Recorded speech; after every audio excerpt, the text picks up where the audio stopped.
Hello and welcome back to another episode of the Visible Entrepreneur Podcast. I'm so happy you're here. Thank you for taking the time to listen to this episode. I know you've got a lot going on, busy schedule, building a business, probably dealing with family and just all the things. So I appreciate your time and attention. Thank you. And I promise you it will be worth it. So today we're going to be talking about 5 ways to inject press into your daily social media plan. I've got a couple of cool tips here, things that I have been implementing over the past year, encouraging my clients to implement, and stuff that can be manageable because that's the biggest complaint with publicity. How can I make it manageable? It feels stressful. It feels like something that just is overwhelming, and I totally get it. So just know that I understand the problem and I am here to help you find a relatively simple solution. So if you have a friend who is seeking more publicity, press, PR in their business, please just share this episode with them. And before we dive in, I would love if you took a screenshot of this episode on your phone and shouted me out on Instagram stories. You can tag me at Visibility Vixen, share with a friend, because we all love those strategies that teach us PR. And if you have not taken the Visibility in Video training series, I highly recommend doing that. You can grab that at visibilitywixen.com/plan. That is going to help you through a 4-part video training series, understands all the building blocks of visibility and publicity and what to do when. Crucial stuff. I give away everything I know. I want everyone to get more visibility and publicity in their businesses. So when it comes to injecting press into your social media, the first thing I want you to look at in your social media is there congruency and is there color? It's so important. I am moderating in Clubhouse rooms every single day and talking about color psychology because it isn't talked about enough. And that's the basic building blocks of where I start with every student, every client. I say, okay, I look at their website, look at their social media, and I look at their press page because these are the 3 things that publicists, editors, hosts, bookers are also going to look at. So the first thing we want to do before we move forward in any way, shape, or form is analyze, am I using color psychology strategically in my brand? If you're not, it's time to take the color quiz. It's time to take the color class and start putting that into all of those places. Because here's what happens. Let's say you're up for a segment on a TV show or, Huffington Post or something like that. Usually what happens, they go to your website first. They scroll through it. Then they go to usually your Instagram or your Facebook or your LinkedIn and they scroll through that. So they are going to be looking through your feed and seeing if you truly are the expert in this area. And a great way to subconsciously do that is to put in your color psychology. I know it sounds crazy, but it works. So if you have those colors very clear on your feed, on your website, on your press page, people feel that cohesion and they relax and they trust. So we want to make sure to do that. So go through your social media, figure out what is my primary signature color and why. You should be able to say exactly why you chose that color. So if that's a little bit of a weak area, no worries. Hop on over to visibilitywixen.com/color quiz. You can take the quiz, figure out what my recommendations are, and start putting that into your strategy. Start taking some photos wearing the color. There's no reason that you should be wearing black or gray or white necessarily in your profile pictures. It should be in your signature brand color. We want to give that message. So that's the first thing, is to look through and make sure that there's cohesion and color throughout your social media, your website, and your press page. Okay, number 2, something that I found, I used to use Linktree, but now I use Sociatap, Sociatap. I find that it gives such a beautiful way to present yourself. And then, of course, the links that we all want to be able to showcase. So if you are watching this on video, I'm going to show you what this looks like. It gives you a nice room for a headshot, your social media links, and then a couple calls to action. It's a little blurred out now just because of the sun, but it does give you a really beautiful way to display your information. And I think that it makes a big difference. So for me, I have my socials, I have my site, all of those are clickable. So technically you have like more than you could with Linktree. Then I have a call to action for the podcast. And here we go. Book me for your feature. This goes directly to my press page. So on your social media, there's no reason to not have this available where people can click over and immediately see who you are and why they should book you. Because this can apply, to podcasts and summits and stages and publications, but also like guest interviews, Clubhouse mods, all that kind of stuff. So I've guested in people's memberships because of this, or, in their courses, or collaborated where they want to be affiliates for my products. So I think that it's a really good thing to do, to use something like Sociatap that will give you this ability on your social media channels to give people options of how they can connect with you and lead them directly to your press page. So if you're using Linktree and you want something a little fresher, if you haven't used anything at all, or you maybe use something on your website, totally fine. Just make sure that you have a call to action to get people over to that beautiful press page. And if you're going, Michelle, I really want to build my press page, but I'm not sure how or what to include on it, don't worry about it. I actually have a template that you can one-click download into either Kajabi or WordPress. So just send me a message over on Instagram and say, hey, Michelle, I really want the press page template, and I will send that link over to you. It's like $97, easy peasy, and you can be done with it in an hour. So yes. Okay. We have talked about the color psychology and cohesion on your profiles, press page, and website. We have talked about using a resource like Sociatap. The next one I'm going to tell you about is a way that you can cycle your appearances utilizing an automatic posting software like Meet Edgar, Grum, or what I use personally, Socialbee. So what I decided to do about a year ago is start accumulating all of my press appearances into one giant bucket. So I literally call it appearances. It's nothing fancy, but that's where my podcasts, stages, summits, publications, I put the links, I put the graphics. If it's for a publication, I design the graphic and I upload them. That way I don't have to think about it. And then once a week, it can roll out to my social media channels. Remember, a lot of your press appearances will actually come from your friends. So it's a great way to have people seeing on your social media channels where you're being featured to bring that visibility.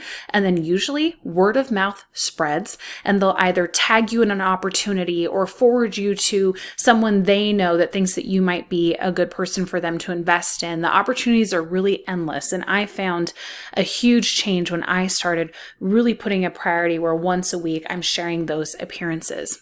And also, if you have a guest contributorship to a column like Entrepreneur Magazine, Huffington Post, Thrive Global, Elephant Journal, TechCrunch, whatever it may be, it is a great way for you to say like, hey, I have a new article that came out. Go over here and give it a read. So creating that specific content category for your appearance shout outs for your social media can be a really great way to inject press into your weekly social media routine. And it's hands-free, right? It posts for you. It's amazing, right? Okay, so we have talked about 3 of the 5. I hope that you have been learning, writing down some notes. I would love to know what your biggest takeaway is, so be sure to let me know. The next thing we're going to talk about is a very popular new platform. I don't know if you can really call it a social media platform, but it is definitely a connection and audio platform, and that is Clubhouse. It took me forever to get into Clubhouse, and I was to be honest, I was hoping like, oh, maybe this will fizzle out, right? No, it hasn't. I finally got access back to my Apple ID, which is a long story, and was able to get Clubhouse on my phone and start observing the trends, participating in a lot of rooms, hosting rooms, being a co-mod in rooms. And I went, holy smokes, like this is going to be the new thing. And what's interesting is that with Clubhouse and TikTok, you can grow your audience there, but primarily they drive traffic to your other social media channels. So I know what you're thinking, Michelle, I'm exhausted. I don't have time to do this, but I actually just booked a feature with the LA Tribune just from being in a Clubhouse room and giving my pitch. So talk about ways that you can get publicity, getting voice to voice with people you normally don't have access to. Clubhouse is huge. So you have to make this manageable. And if you're going, okay, how do I get started with Clubhouse? Right now, it's just available to Apple, but I have heard in the next coming months, it will also be available for Android. It is an app on your phone. When you log in, you're able to follow people. You're able to invite people to the platform. And when you log in, you're going to see all these different rooms that are open that you can jump into.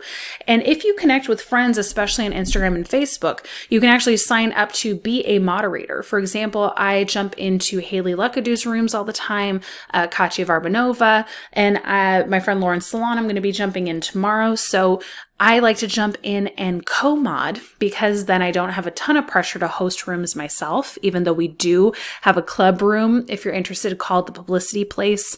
It's a blast. We are growing daily and we do weekly rooms in there, but it is a way for you to get on these stages with a shared audience and to grow your following. So I was in a room yesterday called Social Media Mavens doing a co-mod, and my followers on Clubhouse jumped by 100 in that session in an hour. And then on Instagram, my following grew by 50. So it shows you that and people are like, well, I don't want to sit there for an hour. Well, if 30 minutes to an hour brings you 150 followers, I don't know how else you could do that, right? We've all noticed on Instagram, hashtags are struggling. They really are. They're having a hard time. They're not bringing in the audience that they used to. So we have to always be adaptable to different ways of growing our audience. And I have found Clubhouse to be a great way to not only grow your audience, but grow your publicity opportunities. And in this world where we haven't quite fully opened back up yet, so it's harder to travel and do like in-person events and stages, this is a way where you can get on a stage from your home in your sweatpants. So I think that this is something that cannot be discounted. And if you do follow the right rooms and get aggressive in terms of requesting to mod in different places, connecting with people you already know, this can be a great way to up your appearances, up your social media following, and book some publicity. So I think that that is a really, really powerful thing. So we have talked about point 1, which was cohesion and color with your social feed, press page, and website. We've talked about point 2, which was Sociatap, adjusting that link so that you can really showcase your press page and appearances. We have talked about your appearance shout outs, building that content category of where you have guested and posting it to social media. And we just talked about Clubhouse. So the 5th tip, this is not going to be exactly about social media. So I'm cheating just a little bit, and my apologies, but I felt really led to tell you, if you didn't already know about HARO, or you have not been consistent, so you've signed up for their emails, but you're just not posting. I try to make a priority of, they send you the emails AM and PM, at least looking through and submitting to one thing a day. So I'm going to sneak that in there, not as a social media strategy, but of course you can always then go and follow the reporter on social media, which is a great way to engage. But okay, let me back up. HARO, what does it stand for? Help a reporter out. You can go to that website and sign up for their updates and select the category that your business falls under and get daily updates of people looking to feature people for their columns, articles, podcasts, events, whatever it may be. So this is a really great resource that if you want to stay up to date and get these appearances rolling out so that you can populate your appearances category, this is a great feature. So for me, in the morning, I'm on my phone while I'm posting on Instagram and doing all the things and maybe modding a room. I look through that email. I select at least one that I submit to really quick on my phone, then I'm done. If I want to hop over to Instagram, give that person a follow, I do that, but then it is done. So that is what I have to say for today's show. I wanted you to feel like you had some inspiration and ideas of what you could tweak in the coming months to see growth in your press appearances, as well as your overall social media following. I hope it's been helpful. I hope it's giving you some strategy and that you're feeling a little bit energized. I find that when I'm given a new idea that I think will impact any part of my business, it gives me a little bit of energy. So if you're feeling that energy, please let me know. Hop on over to Insta, say, hey, I loved this tip the most. I would love to hear it, and I will definitely shout you out. So that is what I have for today. We're going to close out this episode next week. We'll be bringing in an amazing guest. I'm excited for you to meet. I think that you're absolutely going to love her. Her name is Ellen Yin. She's going to talk about scaling to $1 million business. And we have a lot of great tips there. So thank you. If you have not subscribed to The Visible Entrepreneur, be sure to do so. And if you want to connect with me, you can do so on Instagram, and I will happily respond and help you strategize. In the meantime, thanks for being here. Happy to have you. Happy to be rocking and rolling season 4, and appreciate you and your time. Go out there, make it a great day, and implement some of these strategies so that you can up your visibility and publicity in 2021.